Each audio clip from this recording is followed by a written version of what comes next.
ለፍቅር ስል ክፍል 8። ይህ ጠብ ከፖሊሶች አስቀድሞ የደረሰው አዱኛ ጆሮ ስለነበረ እየበረረ መጣ። አዱኛ ገና ከበር ላይ ሲያንባረቅ ሲጮሁ የነበሩት ሴቶች ዝም ጭጭ አሉ። ከሉሊት ጋርም ፊት ለፊት ተፋጠጡ። ሉሊት ደንዝዛ ቀረች። ለወራቶች ስታስፈልገው እምጤግባ ስም ያልታወቀው ሙሉ በሙሉ ዱካውን ያጠፋው አዱኛ የገደላቸው የቤተሰቦቿ ደም እያቀዠቀዠ እሷ ወዳለችበት አመጣው። አዱኛም ሲያያት ፊቱ ላይ ድንጋጤ ይታይ ነበር። ድንጋጤውን ለመደበቅ ሲታገል ልቡ መሸበር ጀመረ። በሰከንድ ውስጥ ስሜቱ ተቀያየረ። ድንጋጤና ፍርሃት ፊቱ ላይ ተፈራረቁ። ግን የሱ ድንጋጤና ፍርሃት ሉሊትን ስላየ አይደለም፣ የሷን መንትያ ማራናታን እንጂ።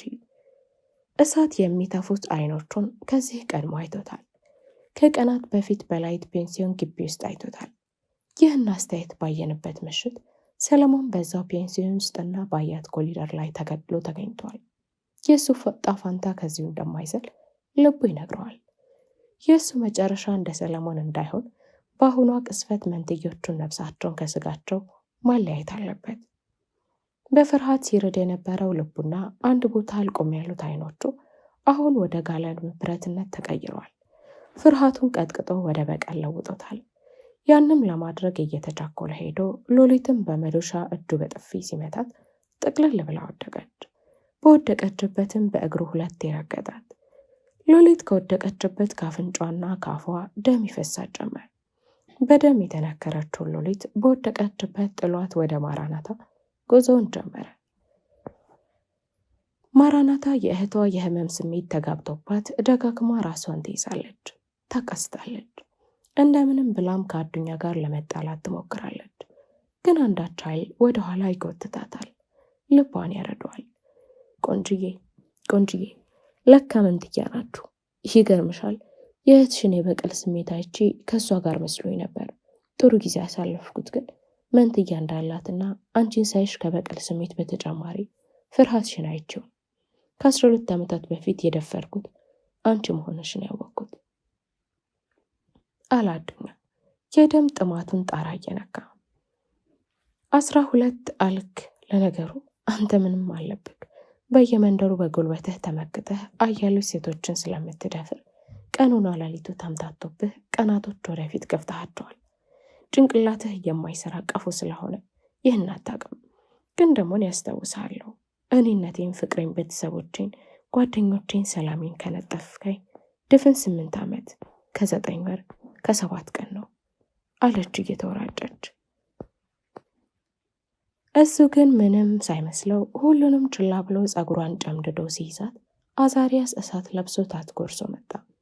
ልቃቃት ብያለሁ፣ አንተ የማትረባ ልቃቃት አሁኑ ነው አለ በጩኸት። አዱኛ የአዛሪያስን ቁጣይን ሲያይ እሷን ለቆ ወደ አዛሪያስ ሄደ። ለአንተ ምን ስለሆነ ነው እዚህ ድረስ የመጣኸው? ደሞን በዚህ ደረጃ ለእሷ እንዴት ልትቆረቆርላቸው አልክ? አለው አዱኛ አዛሪያስን አፍጥጦ እያየው። አዛሪያስ ያደረገውን ክብ ኮፍያ አውልቆ ወደ መሬት ወረወረው። በንዴት ብዛት አይኖቹ ቀሉ። ኮፍያውን አስከክሎ ኮቱን ሲያውልቀው የአዛሪያስ ፈርጣማ እጆች በሸሚዙ ላይ ታዩ። አንተ ማን አባ ስለሆንክ ነው ጥያቄ የምትጠይቀኝ? እያለ በቦክስ ደጋግሞ ይደውቆሰው ጀመር። የአዱኛ ፊት በደም ተጨማለቀ። ግን ታላቅ አዛሪያስ ለሴት ብሎ ረዳቱ ላይ እጁን አነሳ። ለዛውም ለዓመታት በፊት የማይረሳ ጊዜ ካሳለፍነው ሴት ጋር አለ። ለመከላከል ሳይሞክር መሬት ላይ እንደተሰረረ። ምንድን ነው የምታወራው አንተ? አዛሪያስ ባለማመን ቆጢጥ ካለበት ተነስቶ ወደ ማራናታ ሄደ። ለካ በዛን ግፍ ወደሰን ብቻ አይደለም የለወጥሽኝ፣ በዚህም የማይረባ ዝቃጭ ነው። ለመሆኑ ቆይ አንቺ ሰፈራው ደልዳይ ወንዶች ላይ ከመለጠፉ ምኑን የሚያስደስትሽ? ወይስ የሰኝነትሽ ካለነሱ አታረኪም? አላት ፊት ለፊቷ ተገተሩ። አንተም ያውነክ አዛሪያስ ካንተ ጋር አልሆንም ስላልኩ አይደል እንዴ እኔና ወንዴ ልታስገድለን የነበረው? ደግሞ እንደምታስበው ነው ሲሰኛ አይደለም። ለፍቅር ስል የሚከፍለው ዋጋ ግን ከፍተኛ ነው። ትዝ ይልካል መቼም ለፍቅር ስል አንተም ብዙ መስዋዕትነት እንደከፈልኩ፣ ግን በመልሶ አንተ በእኔ ላይ ደረብክብኝ። ይባስ ብሎ ለምትማገጣት ሴት የኔ ሚስጥር ነግረ በሰው ፊት አንገቴን አስደፋኝ።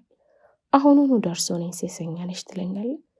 ይህን ያንተ ረዳት ከ8 ዓመት በፊት አንተ ካደረግከኝ ነገር ጋር ይመሳሰላል። ልዩነቱ አንተ ስጋዬን ነው እንጂ ነፍሴን አልጎዳሁም ነበር። እሱ ግን ከመናገሯ በፊት ላቅሰው አቀደማት። እንደምንም ብላ ሳግ እየተናነቃትም ቢሆን እሱ ነፍሴንም ስጋዬንም ነው የጎዳው። በተረገመ ምሽት ሴትነቴን ያዋረደው፣ ክብሬን ያጎደፈው አለች መሬት ላይ ቁጢጥ ብላ። አዛሪያስ የሚሰማውን ማመን አቃተው። አዱኛ እንደደፈራ ሲሰማ እዛው ጭንቅላቱን ብሎ ቢደፋው ተመኘ። ግን ደግሞ አዱኛ በደንብ ያስፈልገዋል። ለስራው ቅልጥፍና አዱኛን ይፈልገዋል። ከፍቅሩ ብሩ በለጠበት። በንዴት አዱኛን ከተኛበት እያነሳ ትሰማለህ፣ ከፊትህ የምታያት እንስት የአለቃህ የወደፊት ሚስት ነች አለው በንዴት እየጮኸ። ጥበቆች አሁኑኑ ወደ ስራው ቦታ ውሰዱልኝ አለ። ጥበቆችም የተባሉትን አደረጉ። አዱኛም በጥበቆቹ ታጅቦ በንዴት ብዛት እየለፈለፈ መሽታ ቤቱን ለቆ ወጣ። አዛሪያስም ማራናታን በሐዘኔታ እያየ ሁሉም መልካም ይሆናል ብሎ ከዓይኑ እንባውን ያለ ገደብ እየወረደ አዱኛን ተከትሎ ወጣ። አዱኛ አሁኑኑ ቆም አለው። አዛሪያስ ከኋላ እየተቻኮለ ከጠባቂው የተቀበለውን ካኪ ውስጡን በደንብ እየተመለከተ አዱኛም የታዘዘውን ተቀብሎ ቆሞ ጠበቀው። አለቃ፣ ታላቅ አክተር ይመጣ የለ እንዴ? አሁን አንተን ያዩ ሰዎች እነ ሰለሞን ቦጋለ አክተር ናቸው ይላል። ካለምንም ሜካፕና አክሽን እየጠበቀ በተለዋዋጭ ስሜት በብቃት ተወደቀዋል አሉ አዱኛ ከጣራ በላይ እየሳቀ። አዛሪያስም በደስታ ስሜት እየሳቀ አንተን በሚገባ ተወነከዋል።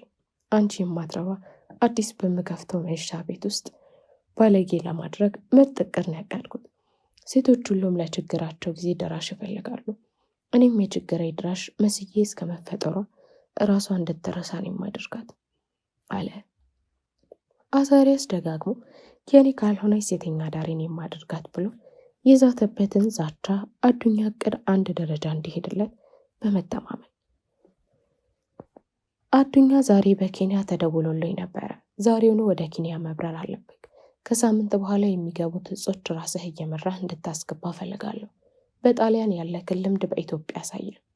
የሚያስፈልግህ በሙሉ እዚህ ዶክመንት ላይ አለልህ። ዛሬ 4 ሰዓት ላይ ወደ ቦታ የሚወስድህን ፕሌን አዘጋጅተናል ብለው ወደ ራይኖቢ የሚወስደውን የአየር ትኬትና ከኪንግ አባላቶች ጋር ተገናኝተው እንዴት እንደሚያሳልፉት በኤስኮባር የተነደግፈውን ንድፍ ሀሳብ ያለበትን ካኪ ያቀበለው። አዱኛ ምንም ሳይናገር ካኪውን ተቀብሎ መኪናውን እያስጓራ ለመዘገጃጀት የቀረው 2 ሰዓታት ብቻ ስለሆነ ቀጥታ ወደ ቤቱ ከነፈ። መሽታ ቤት ውስጥ ከቢራ ጠርሙሶች ስብርባሪ ውጪ ይህን ያህል ጉዳት አላስተናገደችም። ግን ገመቹና ካሌብ ጭንቅላታቸው ላይ በሁለት ቦታ ላይ ስንጣቂ ያለባቸው። ከዓመታት በፊት እንደሆነ ሁሉ ዳግም አዛሪያስ ሂሳቡን ከፍሎ አንዱ ጠረጴዛ ላይ ተቀመጠ እና ሉሊትም ወደ ግል ሆስፒታላቸው ካሌብን ይዘውት ሄዱ። ማራናታ ግን ከአዛሪያስ ጋር ለመነጋገር ወደ ኋላ ስለቀረች ቶሎ እንድትመጣ በስልኳ ሲደውሉላት ጥለዋት እንዲሄዱ ነግራቸዋለች። አረንጓዴ፣ ቢጫ፣ ቀይ ቀለም አርማ ያለበት አይሮፕላን ከመሬት 26 ጫማ ከፍታ ላይ መብረር ጀመረ። 1 ሰዓት አስቆጠረ። አዱኛም ኤስኮባር ያቀደውን እቅድ አንድ በአንድ በጭንቅላት ውስጥ አስቀርቶታል። እቅድ ያወጣውን ሰው ባያውቀውም ምንም እንከን የሌለበት በመሆኑና ይህ እቅድ እንከን የማይወጣለት ስለሆነ አድንቆታል። ከወረቀት ጋር ተፋጦ የነበረው አእምሮውን ለማሳረፍ ጋደም አለ። በሰመመን ውስጥ ሆኖ ከኔ ተደብቀህ የምትቀር መስሎህ ነበር አይደል አዱኛ ገጀራው አለችው ማራናታ እሳት በሚተፉት አይኖቿ እያፈጠጠችበትና ገጀራው ብሎ የሚመጻደቅበትን ቅጽል ስሙን ረገጥ አድርጋ እየተናገረች። አዱኛ በሰመመን ቦዝዛ የምትታየውን ማራናታን በእውኑ ትሆናለች ብሎ አላመነም። ቀስ በቀስ ከሰመመኑ ሲነቃም ምስሏ እየጠራ ሄደ። የሚያየውን ማመን አልቻለም። ከሰዓታት በፊት ከአዛሪያስ ጋር ጥሯት የሄደው ማራናታ ተከተለው በተያዘለት ቢዝነስ ክላስ ውስጥ ከጎኑ ቢላ ይዛ ተቀምጣለች። አዱኛ ወደ ፕሌኑ ሲገባ ሙሉ ሆኖ የታየው ቢዝነስ አሁን ባዶ ሆነበት። ከሱና ከሷ ውጭ ማንም የለም። በያዘችው ቢላ አይኖቹ ላይ አብረቀረቀው። ቢላው እንዴት ይዛ እንደገባች ግራ ገባው። ሆስተሶቹን ለመጥራት ምላሱ አለላገጋለው። ጉሮሮ ደረቀበት።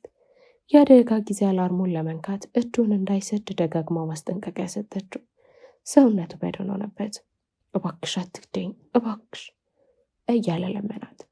እሷ ግን ለዓመታት የተጠራቀመውን የበቀል እሳት የእሱን ልመና እንድትሰማ አላደረገም።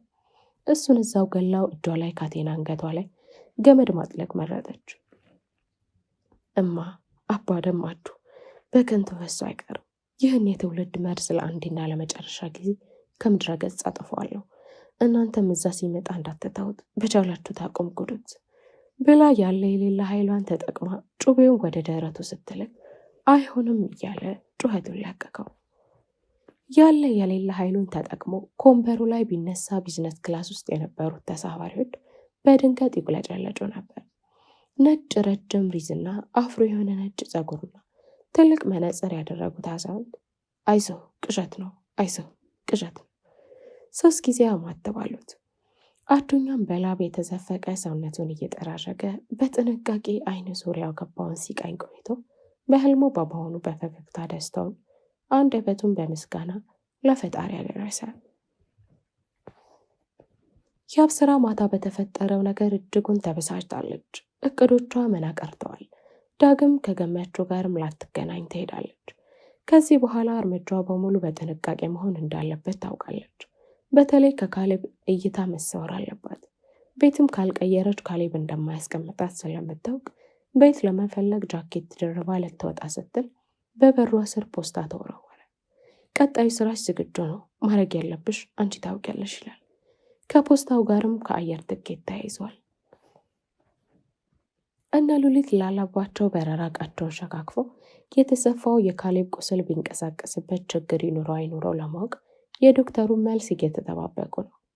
ዶክተሩን በሰጣቸው መልስ መሰረት ምንም ችግር እንደሌለና ቁስሉም አስጊ እንዳልሆነ ነግሯቸው ትኬት ለመቁረጥ ወደ አየር መንገድ የትኬት ኤጀንሲዎች አመሩ።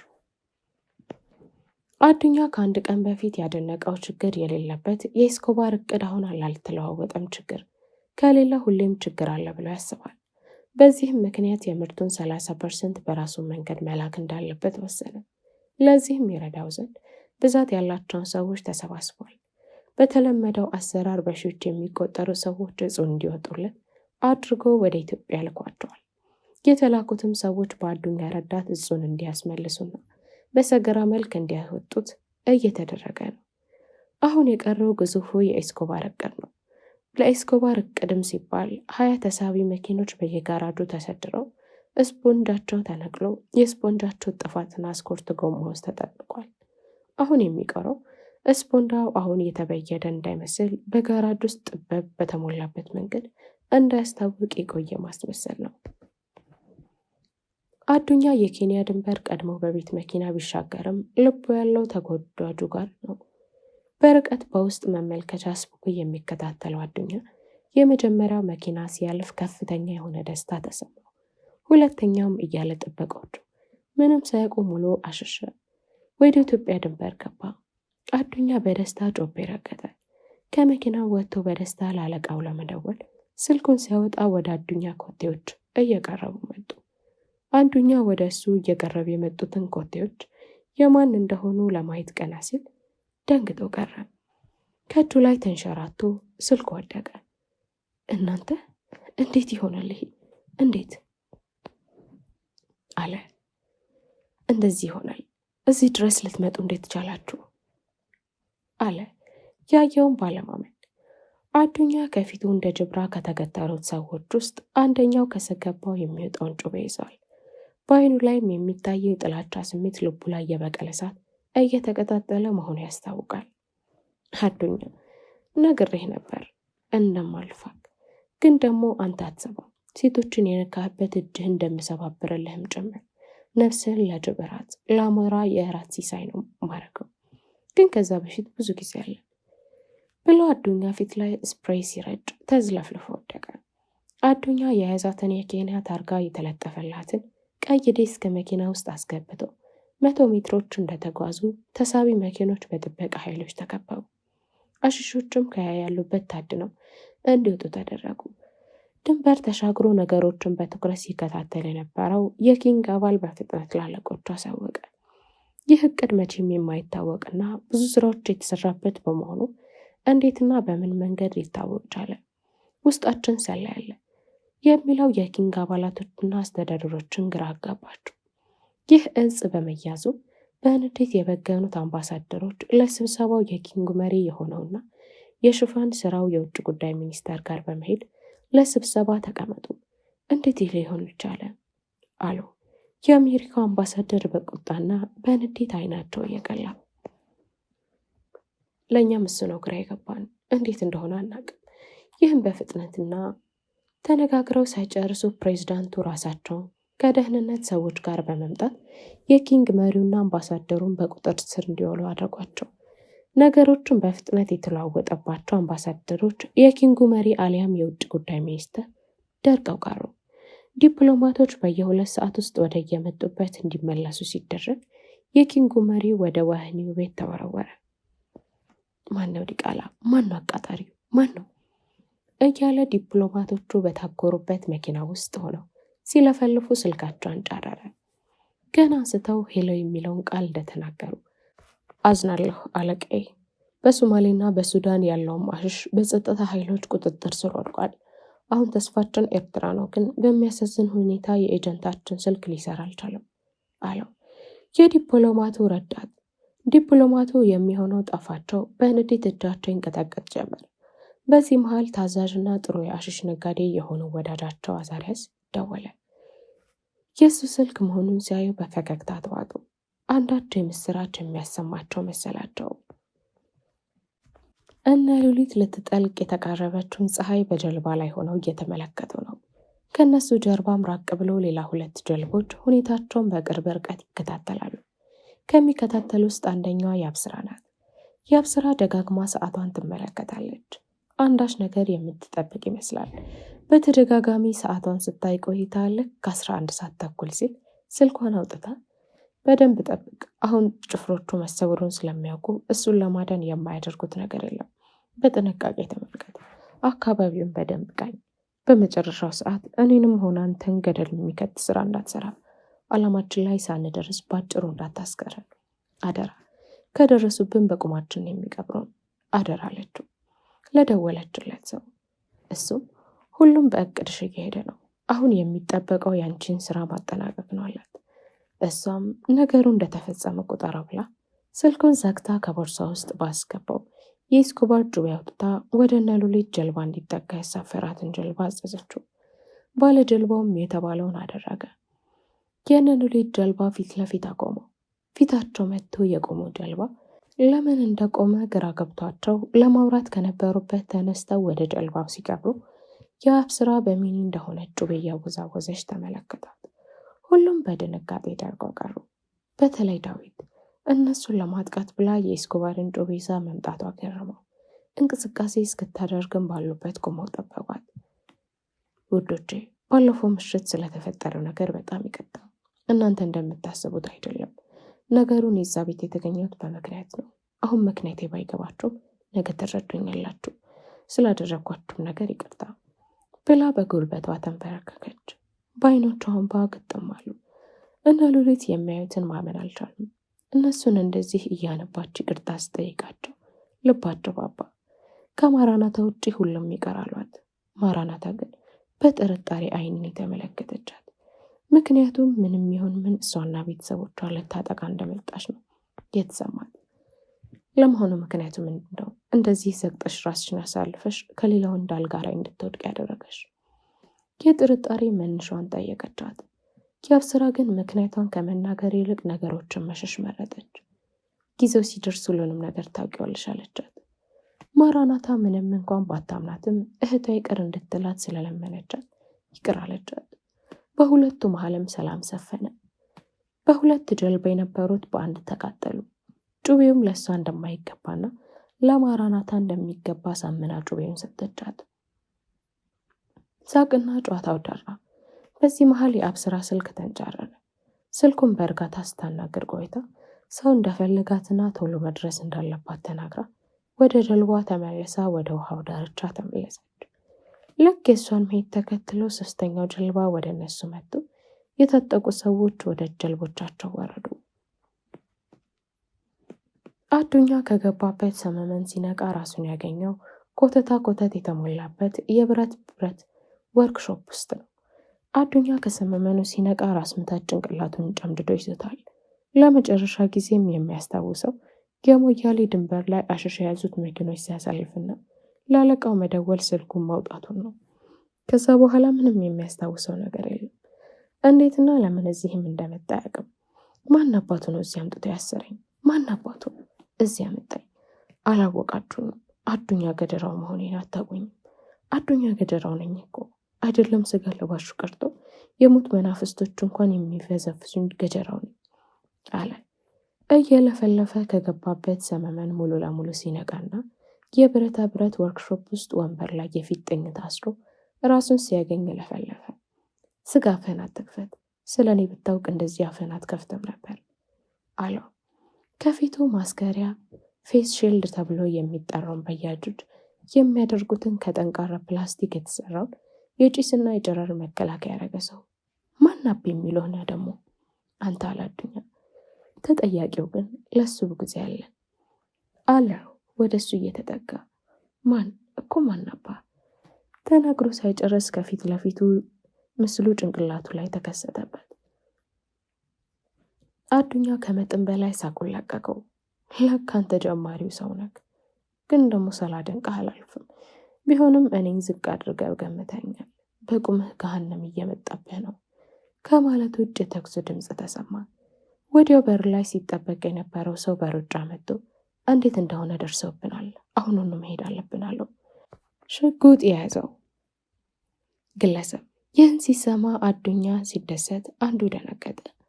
አዝናለሁ አዱኛ፣ አሪፍ ጊዜ እናሳልፋለን። ሲኦልን በቁምህ አሳይሃለሁ ያልከውን ቃሌን ማሟላት አልቻልኩም፣ በጣም ይቅርታ ብሎ ከሽንጡ ላይ ጮቤውን መዞ ልቡ ላይ ሰቀለው።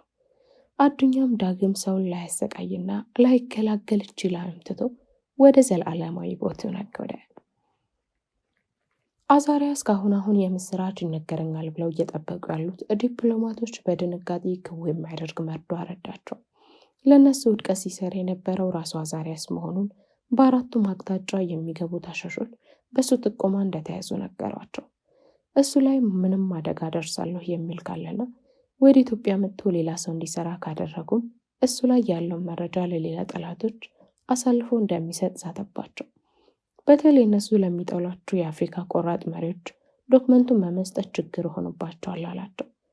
ነገሩ ከእጃቸው ቁጥር ስር ስለወጣ አይናቸው እንደቅላ ወደ ሀገራቸው ተመለሱ። አዛሪያስም ከኤርትራ በገባውና አዱኛ ከሱዳን በሰዎች በኩል ባስገባው እጽ እንደ አዲስ ስራውን ለመጀመር የራሱን መዋቅር ዘረጋ።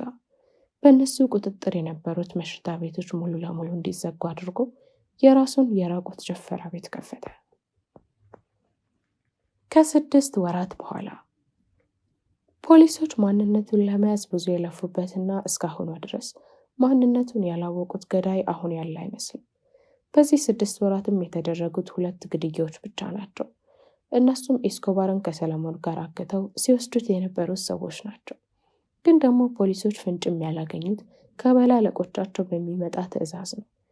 ይህ ምርመራ ገፍቶ ከሄደ ወዴት እንደሚሄድ የሚያውቁ ፖሊሶች ነግሯቸው በሙሉ ሸፋፍነው መረጃን እያጠፉ ነው። ይህ የመረጃ መወሸቅ በማንና ለማን እንደሆነ ፖሊሶችም አያውቁትም። ከላይ በሚመጣላቸው ትዕዛዝ ብቻ ነገሮችን አደባብሰው ያልፋሉ። የሰሞኑ ጸጥታ ምንም አልተመቸኝም። ከዚህ ጸጥታ ጀርባ ትልቅ ማዕበል እንደሚመጣ ውስጥ እየጠረጠረ ነው። እባክሽ አሁኑኑ አጣሪልኝ፣ ይህ ጸጥታ ከየት እንደመጣ አላት። አብራው የነበረችው እንስት ጭንጭን ላይ አፍጥጦ እንስቷም ከነበረችበት ተነስታ ወደሱ በመሄድ ውድ የስራ አጋሪ፣ ከዚህ በኋላ የተረጋጋ ኑሮ ነው መኖር ያለብን፣ ግድያ መኖር የለበትም። ከአሁን በኋላ የሰው አይን ውስጥ መግባትም የለብንም። ማራዳታን ግን ለከፈልነው የራቁት ጭፈራ ቤት እንድትሰራ ማድረግ አለብን። ለዚህም ሲባል ሁሉንም አደርጋለሁ አለችው። ጭኖቿ ላይ የሚንከራተቱን አይኖቹን ለማስደሰት ከንፈሩም በስሱ እየሳመችው፣ ውዱ አጋሪ፣ የግድያው ትርኢት ካሁን ጀምሮ ነው የሚጀምረው። አስቢው፣ አንቺ ሰለሞንም ሆነ ሌሎቹን ካልገደልሽ ማን የገደለው አላት በመጨነቅ። ከወንበሩ ላይ ተነስቶ አሁን አይደለሁም የገደልኳቸው፣ ከኔ በፊት የሆነ ሰው ገላቸዋል፣ ግን ያ ሰው ለእኛ መንገዶችን ሁሉ የጠራ አድርጎልናል አለች። እሱን ተከተላ እያቀፈችው በቆሙበት ከንፈር ለከንፈር ተገጣጠሙ። ዘለቅ ላለ ጊዜ ሲሳሳሙ ቆይተው የሰውነታቸው ግለት ሲጨምርባቸው በመቻኮል እሱ የሷን እሷ የሱን የሸሚዝ ቁልፍ መፍታት እንደጀመሩ የነበሩበት ክፍል ተበረገደ። የበረገደውም ሰው የሚያየው ማመን አቃተው። እነሱም እንደዛው ሁሉም ተፋጠው ቀሩ። ክፍል 9 ይቀጥላል። ላይክ፣ ሼር፣ ሰብስክራይብ በማድረግ ለወዳጅ ዘመድ ያጋሩ። እየተከታተላችሁን ስለሆነ ከልብ እናመሰግናለን።